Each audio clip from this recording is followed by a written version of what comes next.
is the word Haya. So do you guys know what that means? Haya? Anybody here Life. speaks here? Life.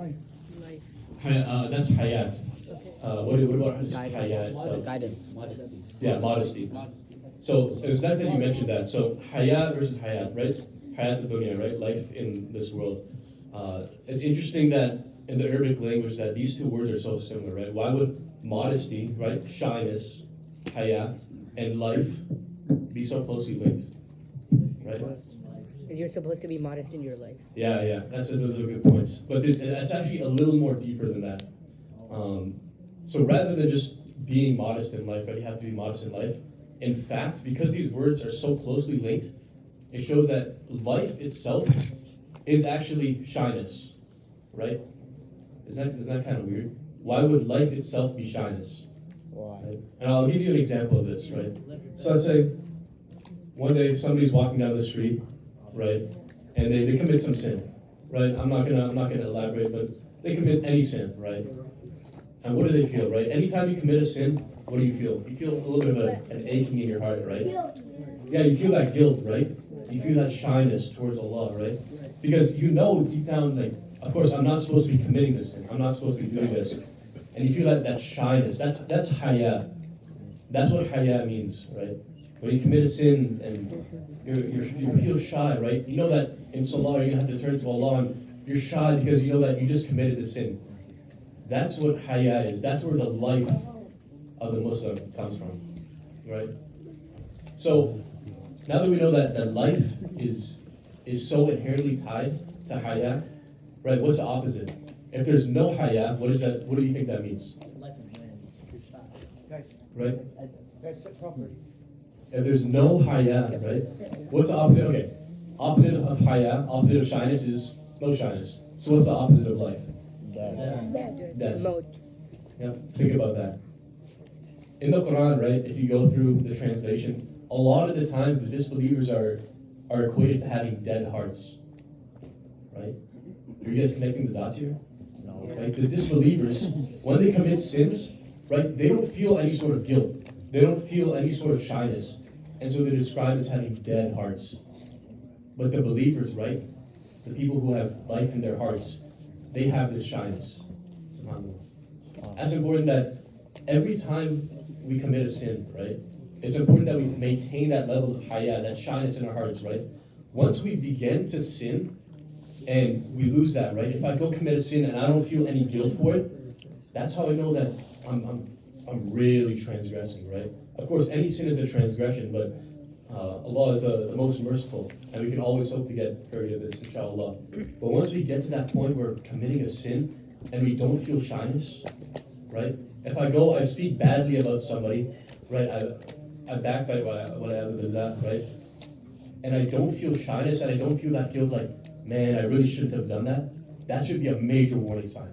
Because at that point, I've lost all my Haya, I've lost my shyness, and then I basically essentially have a dead heart. So that's my first tip towards you guys, that keep that Haya in your heart. Anytime you commit a sin and you feel that guilt deep down, right, that ache in your heart, like, oh, I really shouldn't have done that, hold on to that feeling. That's what gives you life, right? That shyness, that Haya is what gives you life, that Hayat, right? So keep that in mind. That's my first, number one tip. So keep that guilt, that Haya in your heart, and inshallah it'll benefit you. Any questions about that? No.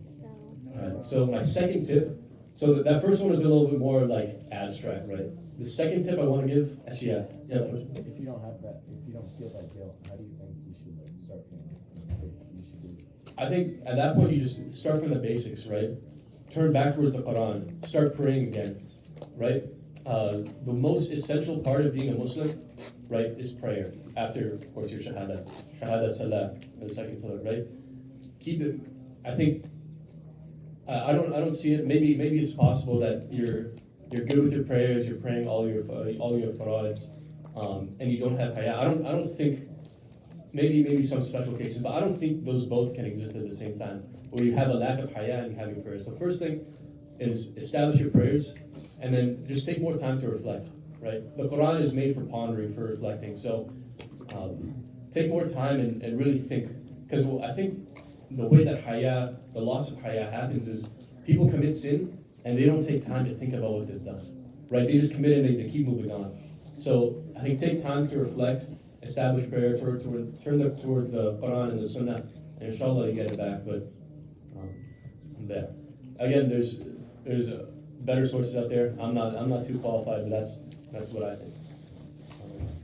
But yeah, so that was my first point of advice. My second point of advice is a little bit more pragmatic.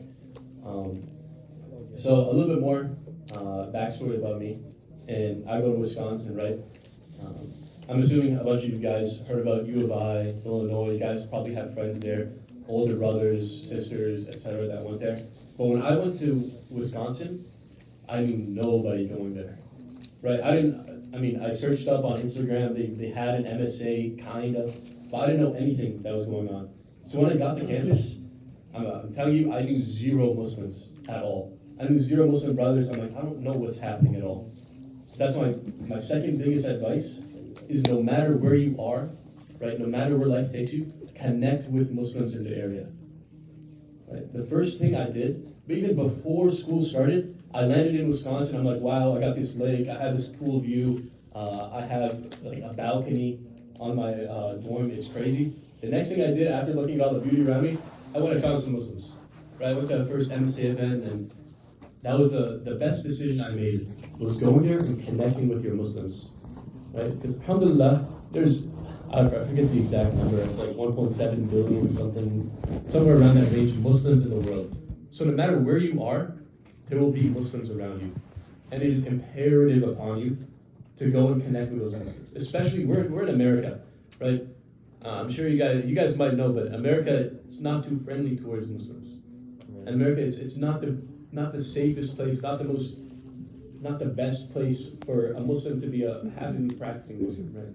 And it's important that because we're in these more dangerous, not even dangerous lands, but more hostile lands than like, I don't know, back home in Pakistan or Saudi or wherever you're from, right? It's important that we find that community around us. So, I don't know, I think, alhamdulillah, look at us here today. We're all connecting, we're bonding, we have our community. But if you move somewhere else, you move to a new school, you're in middle school, high school, inshallah, college one day, go find those people, connect with them. Because if you have that community around you, that support, that'll get you through so many more tough times. Wisconsin, it's known for being a little bit of a party school. And I know a lot of Muslim brothers, friends of mine, who go there and they don't stay in touch with their community around them, and they lose themselves a little bit. Inshallah, they come back and they make tawbah. But for a second there, they lose themselves because they don't keep themselves in touch with that community around them. So that's my second bit of advice, right? Keep that community around you. It'll probably be in the form of MSA, Muslim Student Association, but even outside of that, if you meet brothers on campus, Muslim brothers on campus, or if you're a sister, meet Muslim sisters on campus, keep in touch with them, right? See them at Jumu'ah Salah, say Assalamu alaikum to them, but stay in contact. My third piece of advice, kind of similar, but stay in contact with your masjid. The good thing is, a lot of the colleges around here, I guess, yeah, specifically in case of college, but a lot of the colleges around here have really good established MSAs, and really good, nice masjids there too. I think U of I especially, University of Illinois has a really nice masjid there. And I could be mistaken, but I'm pretty sure it's really close to a lot of dorms. And I'm certain no matter where you go for college, there will be masajid around you to go to. So stay in contact, stay in touch with your masjid, right?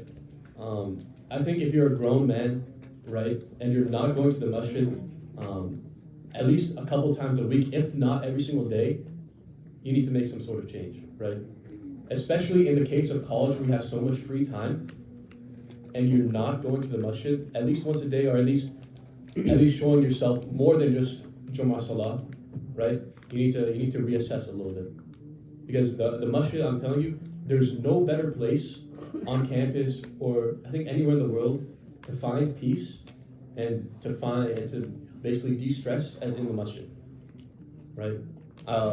Thankfully for me, we have a little bit of extra space at the bottom of the masjid, so I can get some work done. But even regardless, carve out a little 5-minute block of the day, right? 10-minute block of the day, in between classes, whatever, and just go to the masjid, right? Maybe it's not even time for a salah, maybe it's in between dhuhr and asr, and there's no Jama'ah happening, but go there, read some Quran, and then leave.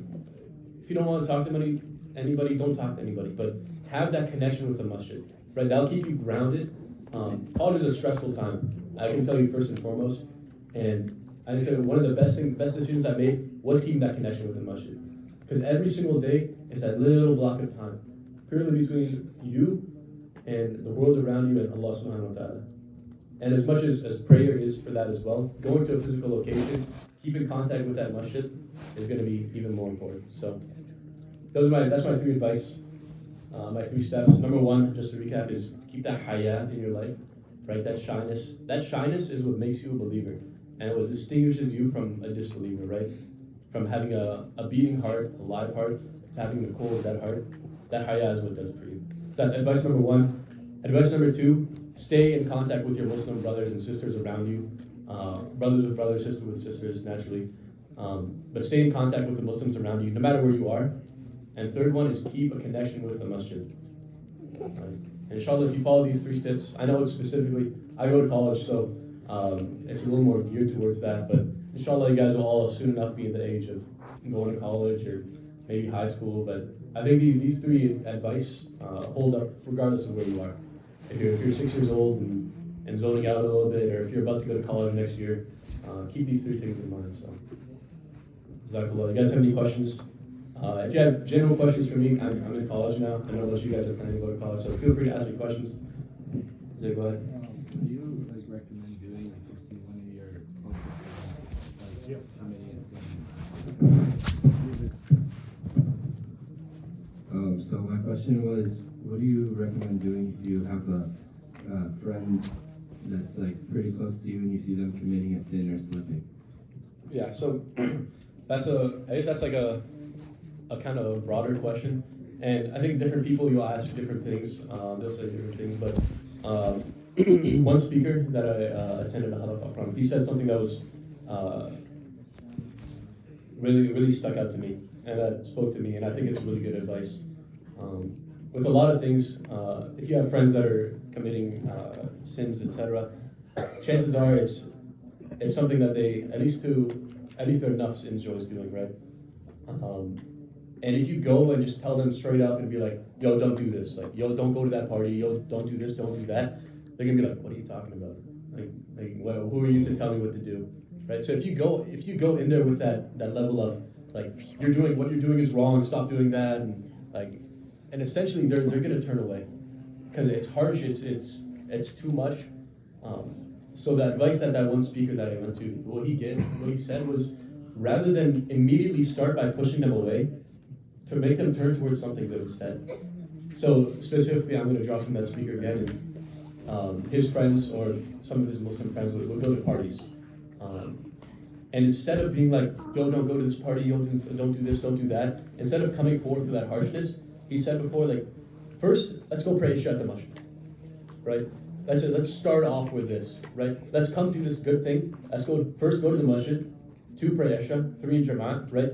Let's get this good stuff out of the way first, and then whatever. If you go to the party, I can't stop you, right? It's your life, not mine.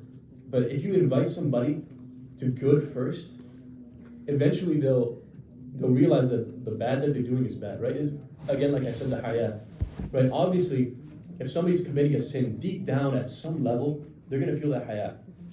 And like at some point, if you keep nurturing them and saying like, let's do this good thing, right? Let's go to the masjid instead. Let's go pray real quick, right? These small things that enjoining them towards evil, and then inshallah by that, and of course making your own dua, telling them calmly, like nicely, hinting towards like stay away from the evil, and then inshallah that works out better. So yeah, just to reiterate, my number one advice is enjoin them towards good first, right? Number one thing, go pray with them, right? Make dua for them, of course, if you're in your own time. Enjoin them towards good, and then inshallah that makes them more receptive towards what you're saying. So, yeah, question, go ahead. How do you like maintain a good school religion balance in college? Yeah, so that's a really good point. I think one thing that I kind of end up doing is when it works out for me really well. when I first make my schedule, right? So how it works in college is every semester you sign up for new classes, and you're basically you make your own schedule. And within that schedule, I kind of see where I am, and I block out time with like this time between computer science and mathematics. I have like 30 minutes. I can pray the Lord at this time. So that's my schedule. That becomes my schedule. I go attend this class, and then I know there's a prayer spot on campus. I go make wudu, pray Dhuhr. And then the good thing is too, because it's 30 minutes, right? It takes me 5 minutes to go from first class to the prayer spot, maybe 5 minutes to make wudu, whatever, maybe 5 minutes to pray. That means I still have 15 minutes from the time I finish praying to my next class. So I'm like, why would I go do something else? I can just sit here, make adhkar, read a little bit of Quran for 5 minutes, and then go to my next class. So the main thing is block this all into your schedule. If you're consistent with it, if you have that discipline, right? Make sure you have times like this is the time I can pray the Lord. This is the time to pray awesome, right? And keep these specifically in your block into your schedule, and inshallah that'll be sufficient for you. I think a lot of the times people get stressed out and they overcomplicate it, right? They think like, oh, I need to go like at night I need to go Maghrib and then stay from Maghrib till Isha at the masjid and then etc. etc. etc. It's like no. You have your 5 fard prayers, right? School's your number one priority other than Islam. So take your time, do your schoolwork, and make sure you're hitting your fards, right? And that'll be sufficient for you.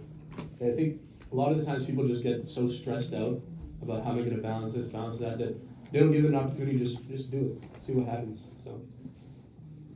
Do you have a specific spot to pray in college? Yeah, so the good thing is, alhamdulillah, I'm on a pretty big college campus. So, of course, I have my apartment. There's a masjid, and a bunch of they have like central buildings called unions. So a bunch of events are happening there, and they host there, etc. for the rest of the school. But in these buildings, they have specific rooms for praying. So I can go to any one of them. A bunch of the libraries have different rooms. So, alhamdulillah, a lot of these campuses, since so many Muslims have come and gone, there'll be little spots to pray pretty much everywhere. But lacking all of that, you can just pray on the grass outside. It might feel a little weird, but it's not that uncomfortable. So. Any questions? You have a question?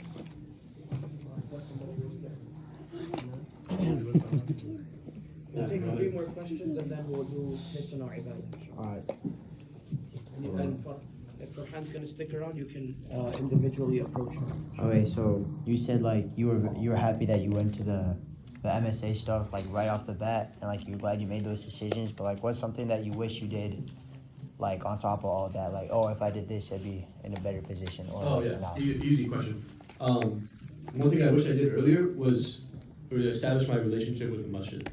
So if I could go back to me freshman year when I first went, first thing I'd do is start going to the masjid more regularly. So it wasn't until like somewhat recently that I was like, I need to start going even more regularly than just Jummah. So especially like freshman year, you have a lot of free time. And people talk about like, oh, it's gonna take time to like adjust and everything. But in the midst of all that, there's a lot of free time. So yeah, number one thing is I would again just go to the masjid more. And alhamdulillah, I didn't live too far, so I could have, but yeah, just go to the masjid more is what I'd say. Okay. And yeah, there'll probably be a bunch of brothers